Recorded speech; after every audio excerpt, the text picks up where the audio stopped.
Our goal is to get people back home. We have an over 80% rate of returning patients back into the community, which is above the region average and above the nation average. Typical patients that we see in the inpatient rehabilitation unit are patients that have undergone a devastating illness, things such as a stroke, a brain injury, amputations, spinal cord injury. For a patient to be accepted into a rehab unit, there are certain criteria that we have to follow. One, they need to be able to tolerate 3 hours of therapy. The other criteria is that the patients have to be 18 years and older. They have to have a medical necessity, either a stroke or a traumatic event. And lastly, our patients have to have a safe discharge. The ultimate goal for when a patient arrives is for us to plan a safe discharge. Discharge planning comes first and foremost. We need to know the level of care they're going to have at home, where they were, their prior level of function, so that we can try to get them to that level, so that we can prepare for them to be returned safely. The patients will need to complete 3 hours of therapy per day, 5 days a week. So that could be broken up into whatever the patient needs.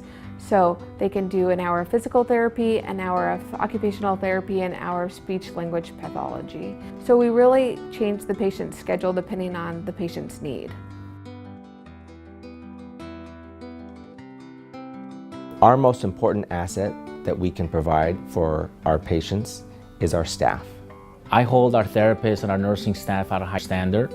They have extra education and certifications to be on a rehab unit, which provides the comfort for your loved ones to be on a rehab unit, knowing that they're going to receive a higher level of therapy care as well as medical care.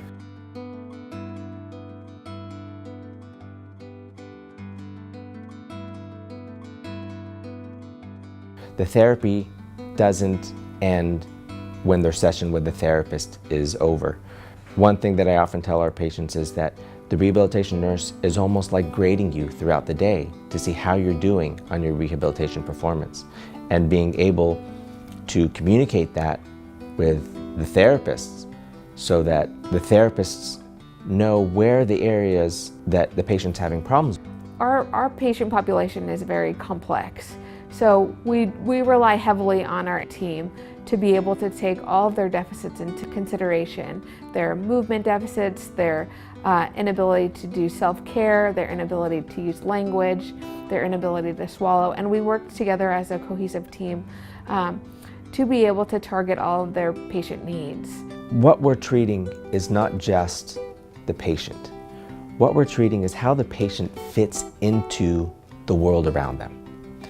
So our job is to see where they need help in order to get dressed, go to the bathroom, and just live. It's hard work, but they can do it. And research shows that with intensive therapy and with an intensive teamwork, that patients will have improved recovery and they'll be able to reach their highest potential.